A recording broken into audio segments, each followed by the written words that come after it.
Solid game by Team Liquid. First victory with Piglet. So I kind of want to jump onto that topic right away. They put Piglet on Vayne. I like that decision. Put him on someone that he can actually feel like he can make a difference. Thank God, because he had 0 kills up until today, and they started making him the playmaker and kind of the centralized focus of the team for a carry. And I really think that's what Piglet's play style is, and I'm glad they recognized that and played to that strength as opposed to putting him in something that was a little uncomfortable for him before. Well, I feel like it was also a convenience thing. Like, this wasn't just getting Piglet on a comfort champion. It was getting him on a comfort champion that was also the best pick at the time. Like, the champions that were locked in at the time was Sivir and Jarvan, right?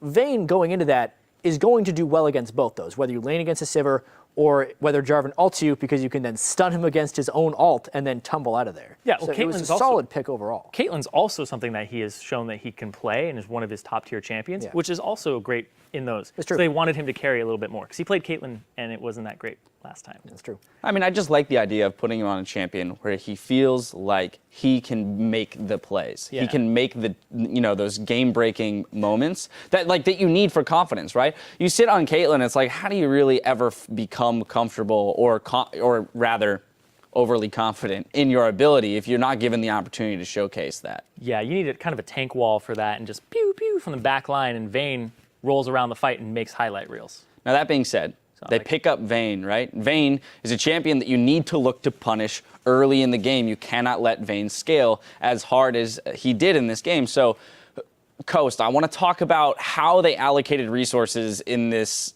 attempted lane swap and then an actual lane swap. And yeah, they got kind of juked. So we'd heard Special talk about it there, where he thought they wanted the 2v1. And then he's like, okay, and then we didn't show. And then we showed up for the 2v2. Sion was doing the Raptors at that time and had to TP, but he didn't TP to the bot lane. And then he started building armor, so he ended up losing that top lane a tiny bit because he's not building against Lissandra. He builds Glacial Shroud, then they lane swap it back because they weren't having a good time. But by that time, Piglet was able to back with a Vamp Scepter. Bilgewater Cutlass, even worse. Bilgewater Cutlass Dagger, and then Vayne is completely fine at that point. It's really hard to shove her out, even with hitting Sion E's and things like that. Then they started allocating Impaler there, and it was just a recipe for disaster. Everything went wrong. Yeah. I mean, as Irene was saying, I could go on forever. To put it bluntly. Yeah. If you're against the Vayne Nami lane as Sivir, you want to lane swap immediately, and they didn't. So there's that. And then on top of not lane swapping immediately, Sion can have a good lane against Lissandra if he itemizes magic resistance and then just starts shouting minions at her. But he built a Glacial Shroud because they're like, all right, we're going to swap back as soon as we can. And I mean, it's just a different way of saying what Irene said, but they didn't do it right. Yeah, and I want to touch on another thing here, because the Cassiopeia into the Xerath, that is a horrible matchup for Cassiopeia. Jez's impact on this game was so low that he could have probably picked any other champion and would have been fine there. And the fact that they allocated Impaler to the bot lane for so long and it didn't work out, he ended up giving up a lot of kills there because Dominate was there to counter gank. Really, you need attention middle as Cassiopeia versus Xerath. You need it. You absolutely need it, because you're getting outranged, you're getting out harassed, and it's really just a terrible situation. Like, I'll stop right there, because it's really rough playing that matchup.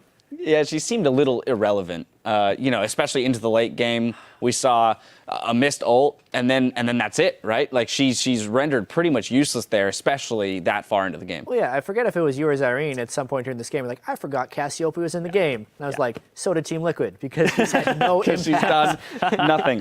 Yeah. So something I do want to point out, though, is that Team Liquid, they definitely played the map very well in that they were using... they were playing their map movements correctly, right? They definitely kept all their side lanes pushed so that they had waves crashing. We saw Coast look for a few fights, but they were getting punished by, Team Liquid taking turrets in the side lanes when they were unsuccessful in actually finding the engages they want. That was showcased by the Quas bot lane 1v2, actually, that we saw. And we don't have to wait till tomorrow for any LCS big plays, because at HTTR 2014 writes, Quas bot lane swag moves, no way. Hashtag top lane faker. We agree. So we're going to throw that up on your screen and watch that highlight play once again. And the big thing about this play for me is that shows that he's very comfortable on Lissandra. If you pick up Lissandra, the Q making contact with somebody extends the range, so he's going to flash and use Chris's body to extend the range to get to Impaler. Right there. Boom. Yep. And then you know, Rek'Sai comes in from the side, but he's kiting properly here, avoiding all the damage from Sion. I mean, it's stellar mechanics on top of, you know, in terms of the thought process to see the way that the fight would play out and know which skills to use when and execute properly on it. Yeah, and one of the weirdest things with Lissandra is when you're constantly hitting your Q against minion waves and then it extends it to the back line, then you throw a Q out and you're like, whoa, that's like 400 range shorter than before. It just feels weird. So he has a really good feeling for that champion, and I think you probably have to ban that versus Quas moving forward. Right, so we've in the past talked about how Coast is normally winning, right? They're winning moving into the later stages of the game, and Progress, then lead. Yeah, they didn't lose the lead this time. There's that. So, you know, is this just a product of choosing too many losing lanes? A piece of me wants to attribute it to just that, because we've seen them accumulate leads before, so it's not like it's a lack of individual skill. Here's the thing that I'm worried about from Coast perspective. They started the season playing good early games, but when your team consistently loses leads, sometimes that makes you second guess your decisions or just straight up do the wrong thing. So this was kind of the first we've seen of Coast losing the early game. And when that happens, maybe they're starting to lose trust in each other, because the way they played those lane swaps back and forth felt like they didn't actually have a singular idea of what to do. They had multiple ideas of what to do. Oh, actually, the lane will be fine up here, Lissandra versus Sion. Nope, we should swap it back. Nope, that was a bad idea. Instead of just making the decision confidently and going with it throughout. Yeah, the decision-making of Coast when they're under pressure is something that needs to be called into question. But also, the champion select here. You talked about the early game. If you look at the team that Team Liquid drafted for themselves, they're pretty early game oriented. Another really except for solid Vayne, draft right? by Team Liquid. But then if you look at Coast, this is a mid-game kind of wombo rush at you composition. Sion, Cassiopeia needs to scale. J4 is going to help them with the wombo, like all across the board. And Sivir to get in there. Like, this is a composition where they're like, okay, we keep losing late game. Let's make a late game team composition that we can end this game out when we're ahead, like kind of close it out and dive people. But they didn't get the early game lead, so they couldn't capitalize on that. Yeah, they chose the mechanics and abilities they needed to close a lead if they had it. Unfortunately, they didn't have it here. Well, again, a great win by Team Liquid here, having their new with their new AD carry rather, and so hopefully that kind of tempers some of the expectations, and then the lack of expectations, or rather the reservations that people had with Piglet coming in at AD carry. And, you know, Coast, still that kind of unknown, searching for what they need to do to come out with some victories here in the LCS. Now, we've got Winter Fox taking to the stage for our next match against Counterlogic Gaming, so keep it tuned right here. The action continues in just a bit.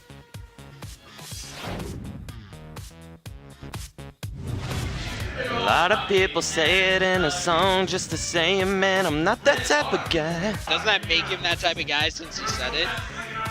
What do you mean? it doesn't. In comes the engaging special, knocked up, goes down right away. First blood goes to Impaler. He's running those silver bolts is on, cannot get out. Flash Hole catches 2. In comes Impaler, but he's got no health at all. Bubble misses though. Dominate stuck on a turret. Tidal Wave catches 4. In goes Quas, and that's going to be 1 kill picked up. Does burn the ult. He gets nothing for it though. Ignite is on Dominate low. First kill picked up though. Quas in the front lines tanking the turret means he's going to die soon. Pops the Zonias. Team Liquid improves to 3-2.